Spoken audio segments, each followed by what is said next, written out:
Imagine waking up one day and realizing that everything you own, your clothes, your tools, your furniture, was made by hand. Now, fast forward just 50 years, and machines are doing all of that work. That is the Industrial Revolution. It wasn't a war with guns, but it was an explosion of technology that completely changed how humans lived. We moved from a world powered by muscles and animals to a world powered by water and steam. This wasn't just about making things faster. It was about totally restructuring society. It's the moment humanity stepped onto the path that leads directly to the smartphone in your pocket. So why did this massive change start in Great Britain? Think of it like a recipe. Britain had all the right ingredients sitting in the kitchen at the same time. They were an island with great ports for trading, and beneath the soil, they sat on massive deposits of coal and iron, the fuel and the building blocks of industry. On top of that, Britain had money. Their banking system was stable, which meant wealthy people felt safe loaning money to inventors and businessmen. It was the perfect storm of geography, geology, and economics. Before we could have factories, we actually needed a revolution on the farm. Wealthy landowners started buying up small strips of land and fencing them off. This was called the enclosure movement. It sounds harsh, and it was, because it kicked a lot of small farmers off their land. But it allowed for experiments like crop rotation. By rotating what they planted, they didn't exhaust the soil. The result? Way more food. And when you have more food, you have a bigger population. But crucially, those farmers who lost their land had to go somewhere, and that somewhere was the city. The first industry to really feel the boom was textiles, cloth. Before this, spinning wool into thread was a slow, agonizing process done in living rooms. Then came inventions like the spinning jenny. Suddenly, one person could spin 8 threads at once, then 16, then more. Cotton became the king of fabrics. It was comfortable, easy to wash, and thanks to these machines, cheap. Everyone wanted it. This demand pushed inventors to make even faster. Bigger machines that couldn't fit in a house. They had to be put in large buildings, the first factories. Water wheels were great, but they had a major flaw. You had to build your factory right next to a rushing river. Enter James Watt. He didn't invent the steam engine, but he hacked it to make it efficient and practical. This changed the game entirely. Now you could build a factory anywhere you could bring coal. Steam engines became the heartbeat of the revolution, pumping water out of mines and driving the massive heavy machinery that human hands could never budge. With all these factories churning out goods, you needed a way to move them. Muddy dirt roads weren't going to cut it. We saw the engineering of smoother roads and the digging of thousands of miles of canals. A horse that could pull 1 ton on a wagon could pull 50 tons on a barge in a canal. Then came the iron horse, the railroad. Trains didn't just move goods, they moved people. They connected distant cities and standardized time. Before railroads, every town had its own local time. Trains forced everyone to get on the same schedule. This era gave birth to the modern city. This process is called urbanization. Imagine a quiet village of 10,000 people suddenly swelling to 100,000 in just a few decades. That's what happened to places like Manchester. People flooded in from the countryside looking for work. But the cities weren't ready. They grew too fast, without planning. It was chaotic, energetic, and completely overwhelming for people who had spent their whole lives on quiet farms. If you were a worker in these new cities, you likely lived in a tenement. These were hastily built apartment buildings, packed tight like sardines. There was no indoor plumbing. An entire street might share a single water pump and a few outdoor toilets. Because of this filth, diseases were terrifying. Cholera outbreaks could wipe out whole neighborhoods in days because the drinking water was contaminated with sewage. It was a grim reality behind the shiny new industrial wealth. Work wasn't much better than the housing. Forget the 9 to 5. This was more like 5 to 9. Shifts were often 14 to 16 hours long, 6 days a week.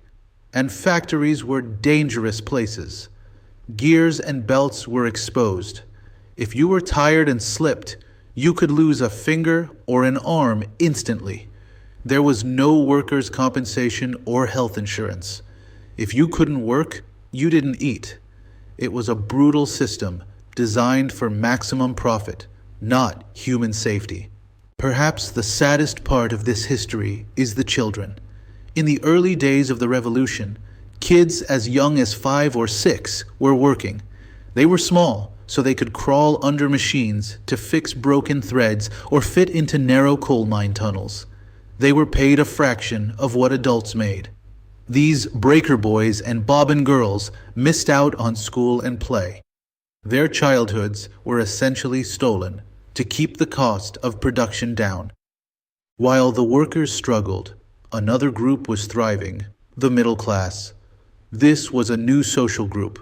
They weren't nobles born into money, but they weren't manual laborers either. These were the factory owners, the bankers, the merchants, and the doctors. They had nice homes, wore fancy clothes, and could afford to send their children to school. They developed a distinct culture focused on hard work and respectability. For the first time, you could become rich through business rather than just inheriting land. If you looked at a painting of an industrial city from this time, the sky would be dark gray. They burned coal for everything, to run machines and heat homes. The air was thick with soot, coating buildings and lungs alike. The rivers often turned strange colors from the chemical dyes used in textile mills. The philosophy was simple. The environment was a resource to be used up.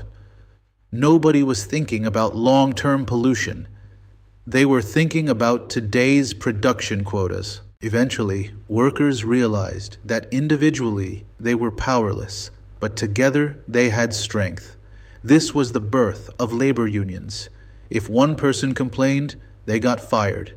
If everyone stopped working at once, a strike, the owner had to listen. It was a violent and difficult struggle. The government often sided with the owners, but slowly they won victories. Laws like the Factory Act of 1833 started to set limits, like banning the hiring of very young children. It was the beginning of the labor rights we have today. This era also changed how we think about money. Adam Smith, a Scottish philosopher, wrote the playbook for capitalism. He argued that the government should keep its hands off the economy, what we call laissez-faire. The idea was that if everyone pursues their own self-interest to make money, competition will naturally keep prices low and quality high. It's the system that drove the massive growth of the Industrial Revolution, emphasizing private ownership and profit. But looking at the slums and the suffering workers, others said, this system is broken. Karl Marx and Friedrich Engels argued that capitalism was just a new way for the rich to exploit the poor. They proposed socialism and communism.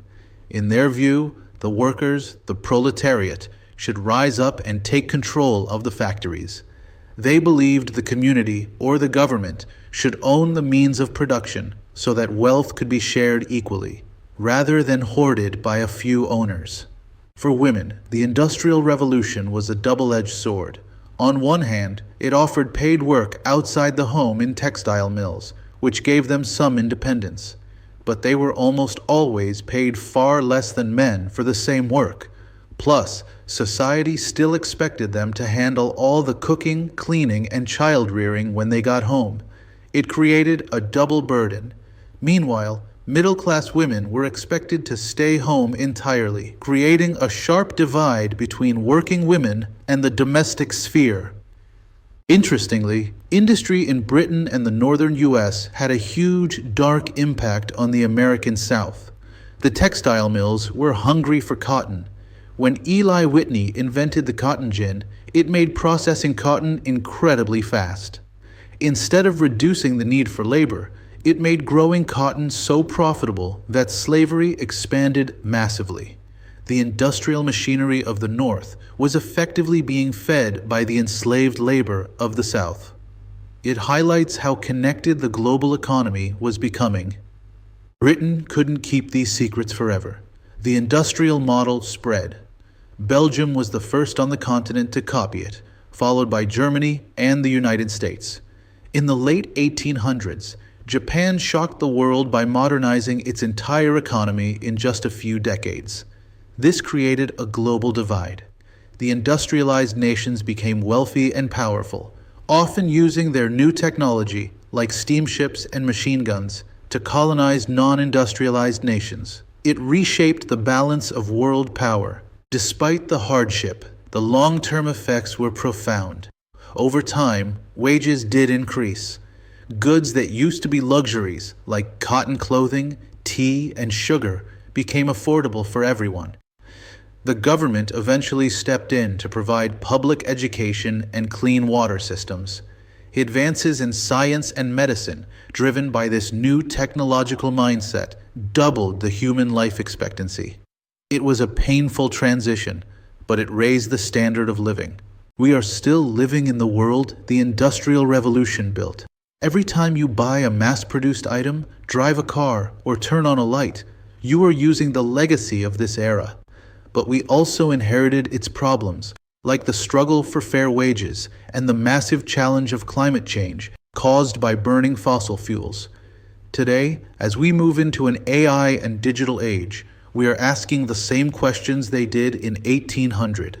How do we handle rapid change? And how do we make sure technology helps everyone, not just the few?